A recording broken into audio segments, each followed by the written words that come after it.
Heureux de me retrouver une fois de plus avec vous. Salut les amis, bienvenue.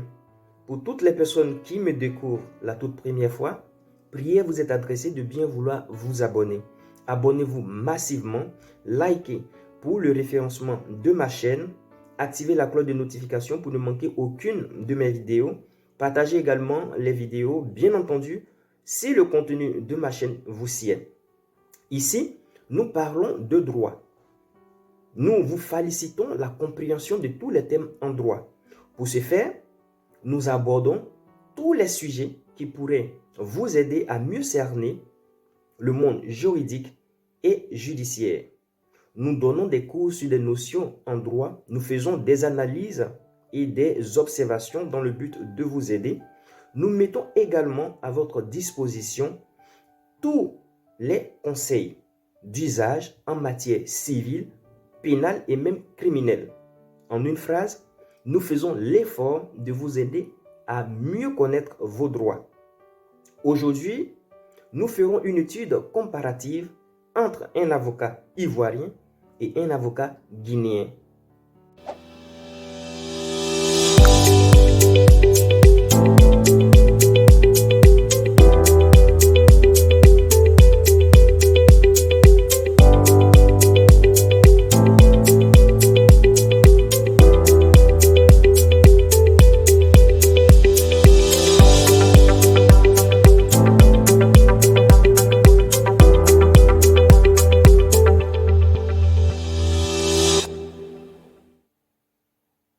Comme il a été signifié dans la partie introductive, je vais vous soumettre deux vidéos.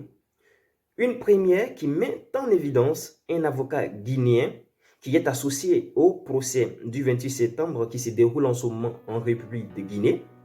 Et une seconde vidéo qui illustre un passage de Maître Indri Claver à la CPI au cours du procès de l'ex-président de la République de Côte d'Ivoire, M. Koudou Laurent Gbagbo, et son ex-ministre de la Jeunesse, M. Charles Blé Goudé. Je vous mets donc la première vidéo et ensuite nous nous retrouverons pour nos analyses et observations. Merci, Monsieur le Président, honorable assesseur, de nous avoir donné la parole pour poser nos questions. Je rappelle que je suis l'un des conseils du capitaine Moussa Dadis Camara. Monsieur Diakité. Oui, maître.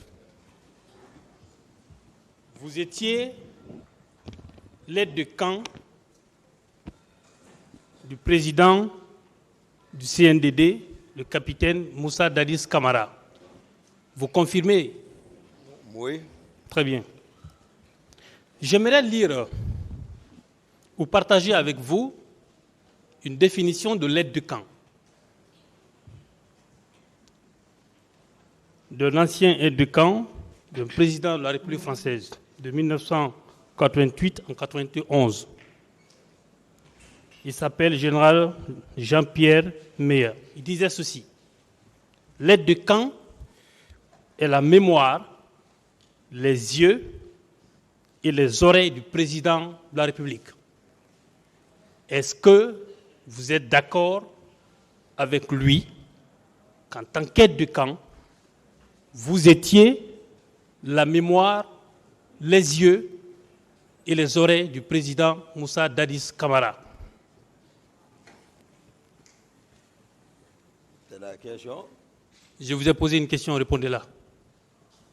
Est-ce que vous étiez la mémoire, les yeux et les oreilles du président Moussa Dadis Camara? Je vous ai défini ici. Répondez à ma question, elle est simple. Oui ou non? Elle n'est pas simple, comme vous voulez. Oui ou non? Non, je ne peux pas. Oui ou non? Je vous ai dit ici que je suis l'un de ses confidents. Ici. Je réitère ma question. Moi, je l'ai dit ici, je suis l'un de ses confidents. Je réitère ma question. Non, comme si vous dites il est l'œil. Je dis ceci. Il a ses yeux, c'est pas. N'engagez pas de discussion avec moi. Et Vous êtes accusé et c'est à moi de poser des questions. ouais, vous posez des questions. Monsieur, est-ce que en tant qu'aide de camp du président de la République, vous êtes celui-là qui doit surveiller ses arrières.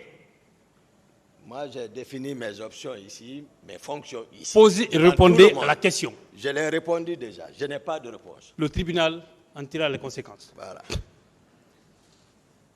Vous avez dit à cette barre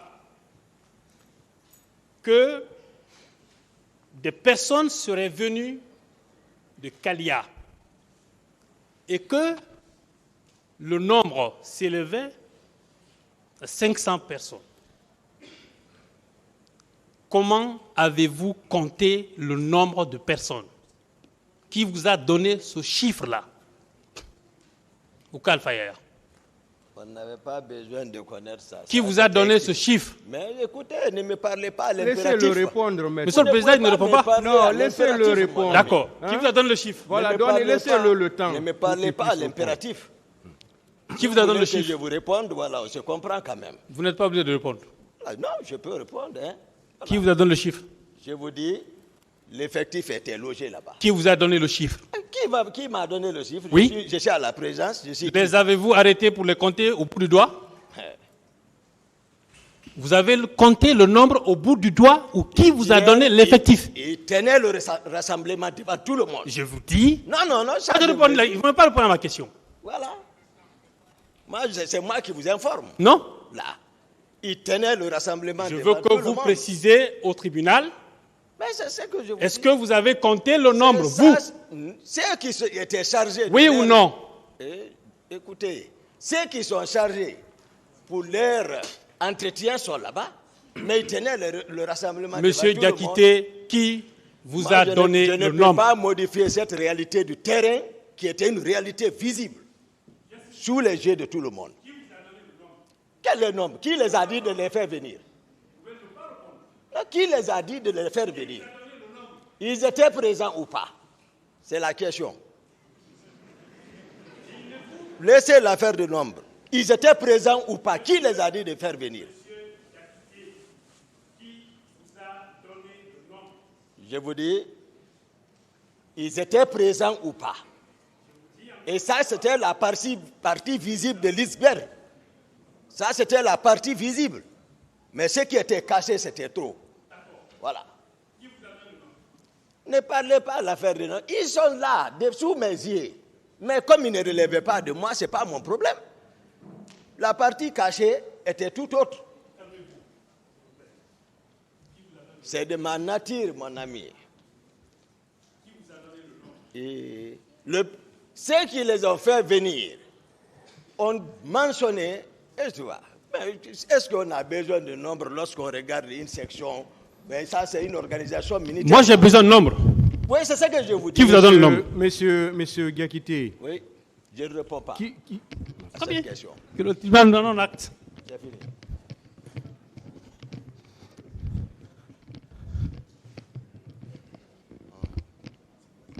Je considère que le chiffre est inventé.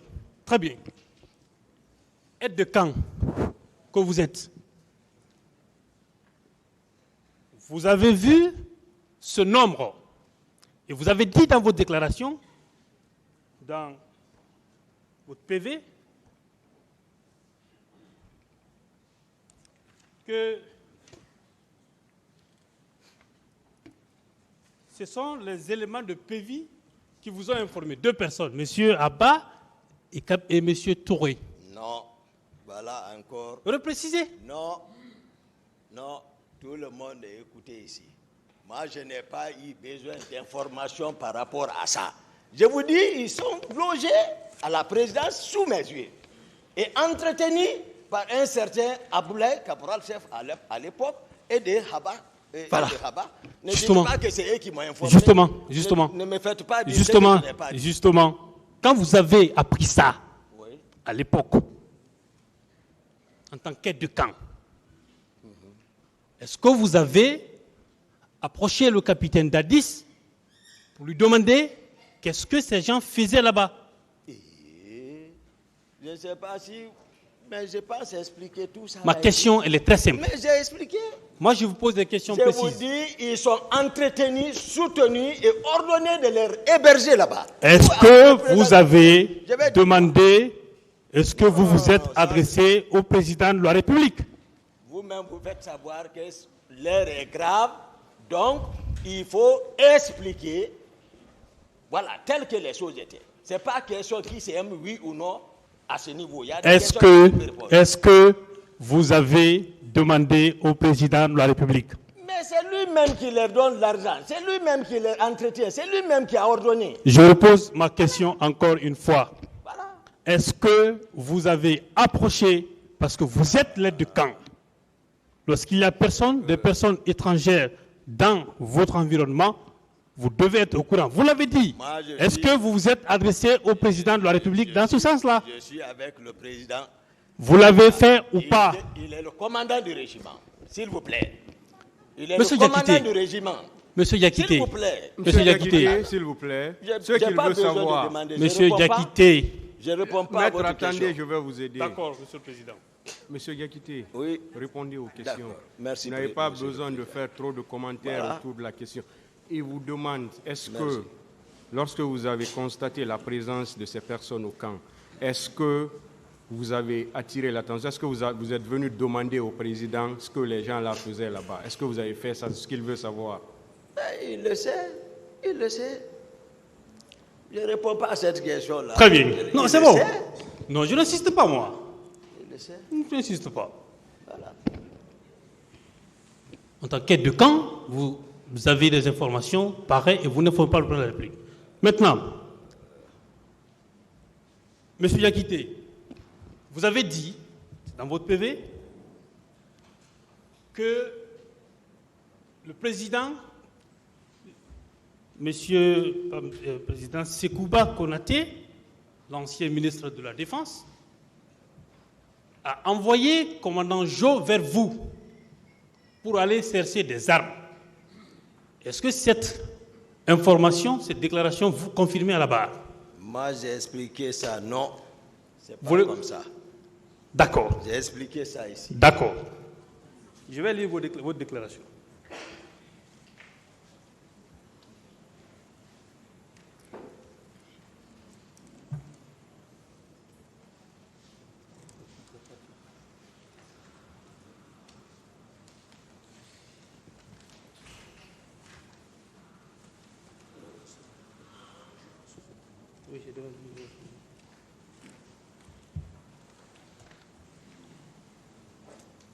Allez-y, maître.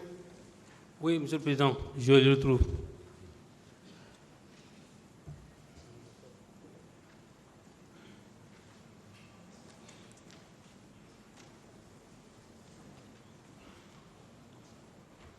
Ok.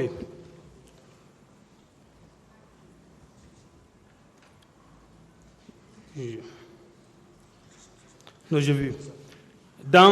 Vous avez dit dans la journée, dans la même journée, le groupe de la garde parallèle, dont le capitaine Golo Sangaré et autres se sont dotés à partir du magasin d'importants lots d'armes.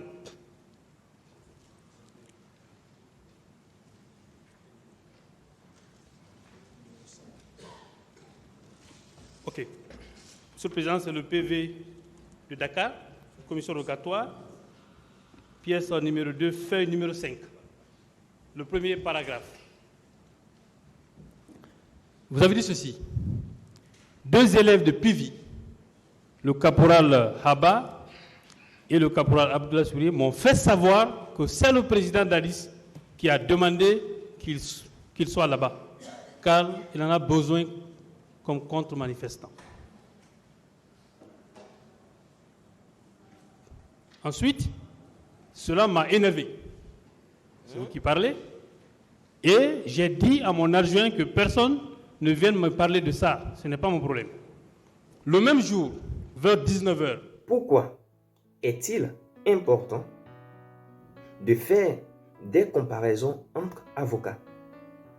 Il est important de le faire pour mettre en exergue la déontologie des avocats et vous aider à vous éloigner des comportements qui pourraient mettre en péril votre fonction.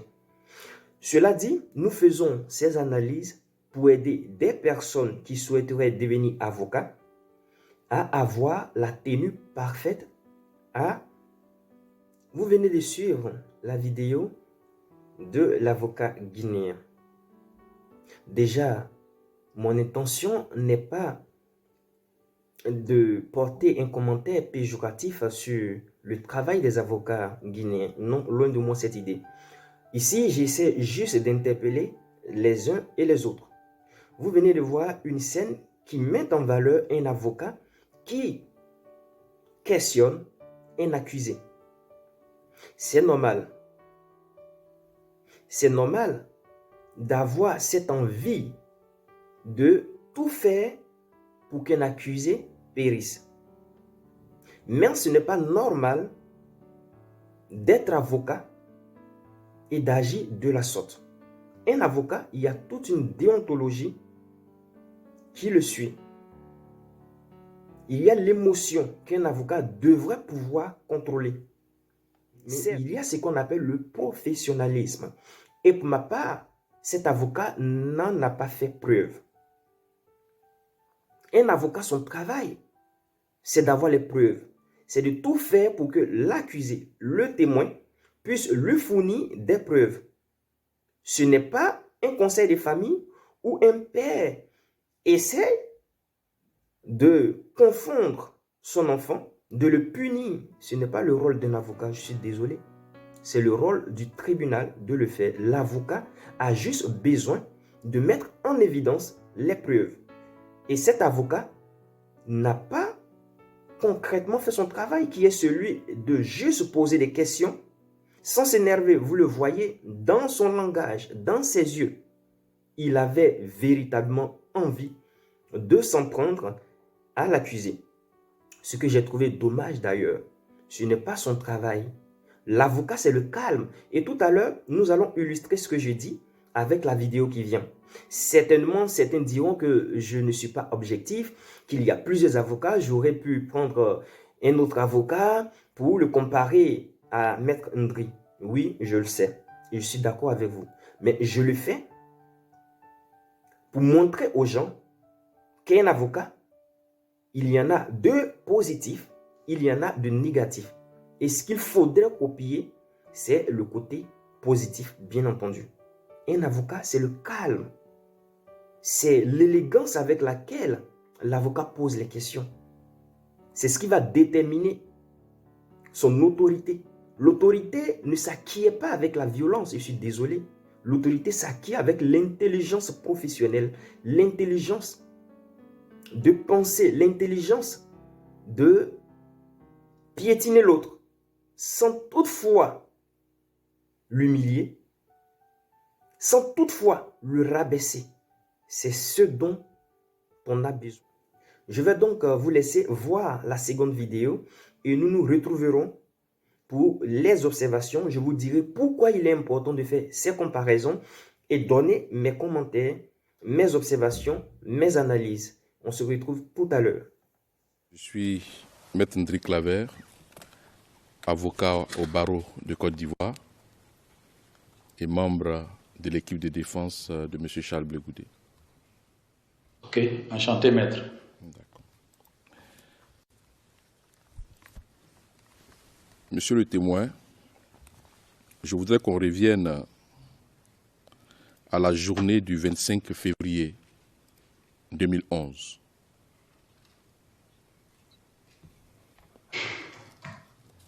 Lorsque vous vous réveillez ce matin-là, est-ce que vous pouvez nous dire exactement ce que vous constatez ce jour-là?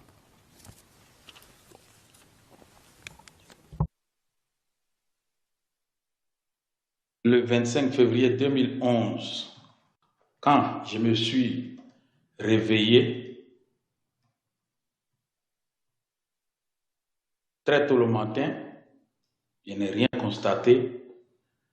Vers 9h, 10h, on a vu une fumée provenant de vers le marché Sikoji.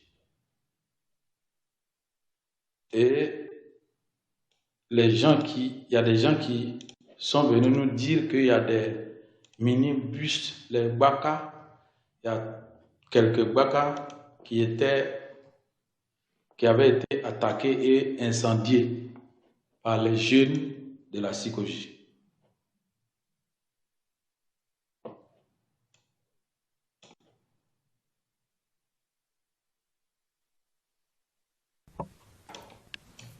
Monsieur le témoin, je pose la question en référence à la déclaration faite devant les enquêteurs du bureau du procureur. Si vous ne vous rappelez pas, je vais peut-être vous rafraîchir la mémoire en parlant juste de bus brûlés le matin lorsque vous vous réveillez. Est-ce que ça vous rafraîchit la mémoire ou vous voulez que j'aille en profondeur? J'ai entendu que à Bel Air, il y a un bus qui a été brûlé à Bel Air. Je n'ai pas vu, puisque le quartier de Doucouré Bel Air, c'est vraiment éloigné. Je n'ai pas vu ça. Oui, je sais très bien, je ne dis pas que vous avez vu. C'est le fait qui m'intéresse. Est-ce que vous confirmez donc avoir dit au bureau du procureur que ce matin-là, c'est-à-dire du 25 février, lorsque vous vous êtes réveillé, vous avez appris que les jeunes pro-Ouattara ont brûlé 2 bus articulés vers la pharmacie Bel Air. Je ne dis pas que vous avez vu, je demande simplement de confirmer ce fait. Oui, j'ai appris ça. D'accord.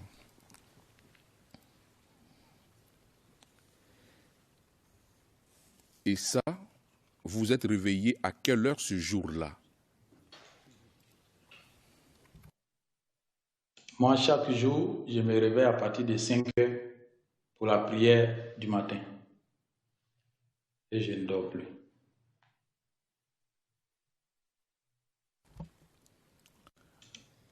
Pour vous situer encore, ce jour-là, vous avez parlé de 9 heures. Les échanges avec les jeunes de votre quartier. C'était vers 9 heures. Est-ce que vous confirmez cette heure-là?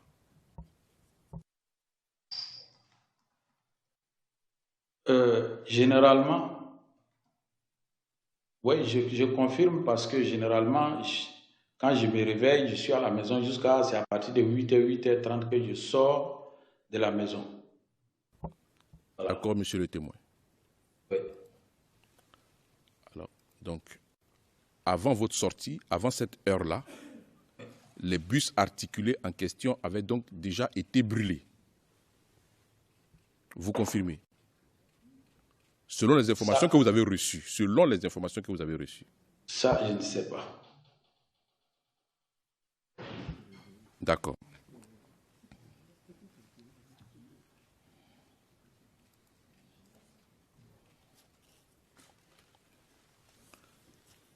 Monsieur le témoin, après avoir dit cela donc aux enquêteurs du bureau du procureur, dans votre récit de l'événement du 25 février 2011, vous voyez un attroupement, ou du moins des attroupements, vous décrivez cela. On peut situer ces attroupements-là vers quelle heure?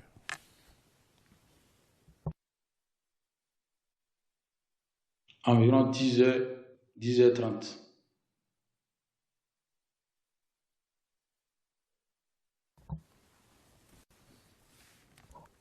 À 10h30. Environ.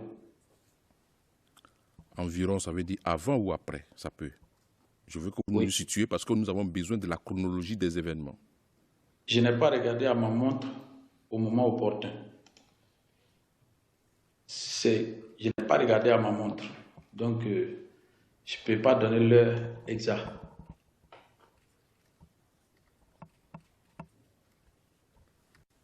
Qu'est-ce que nous devons retenir?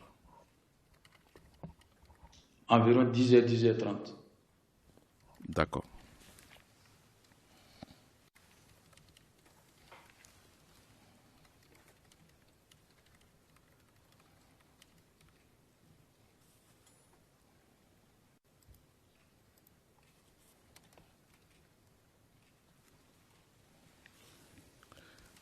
Monsieur le témoin, vous parlez ensuite, après avoir décrit les attroupements, vous dites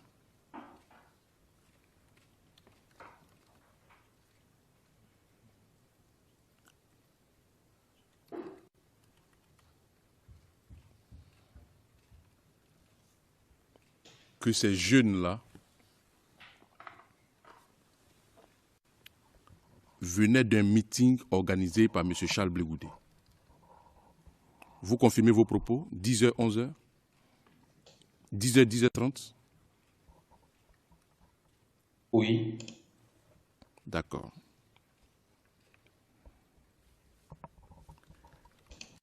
Et ces jeunes-là venaient d'où exactement? Ça, je ne sais pas.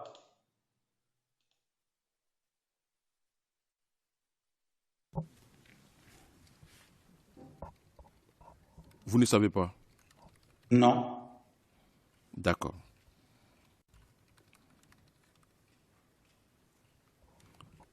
Vous avez parlé d'un meeting à la place CP1.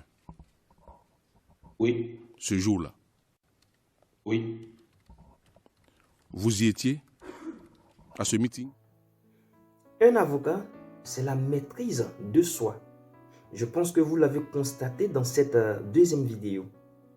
Vous avez vu qu'en dépit du fait que Maître Ndri avait le cœur certainement rempli de colère face à l'impertinence du témoin, mais vous avez quand même vu le calme avec lequel Maître Ndri continuait à poser les questions. C'est cela le professionnalisme. C'est cela la déontologie de l'avocat. Un avocat, ce n'est pas une personne lambda, c'est un professionnel de droit. Par conséquent, il y a une déontologie à suivre. Il y a les émotions qu'il faut savoir contenir. Et c'est ce que Maître Ndri a fait, contrairement au premier avocat. Voilà. Je pense qu'il est bien de faire ces comparaisons pour amener les personnes à faire des choix de référence. Quand on veut exercer dans une fonction, quand on veut prendre un métier comme axe de réflexion, il y a certaines choses à éviter, il y en a d'autres à bannir.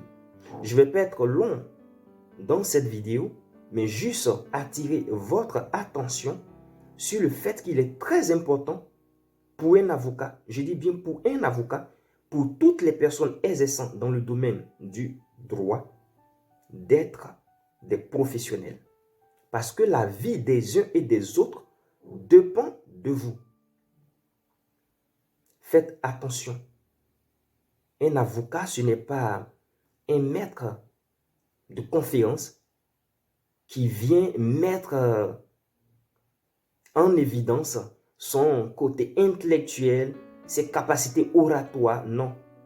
Il vous est demandé de démontrer la culpabilité de la personne qui se trouve en face de vous. Et pour moi, franchement, l'avocat guinéen a carrément raté sa mission. Il a carrément raté. Je vous laisse donc de faire des commentaires, de donner vos avis également. Merci les amis, je pense que nous allons arrêter là pour aujourd'hui. Merci de m'avoir suivi. Je serai heureux de voir vos commentaires, vos analyses, vous également. Et surtout,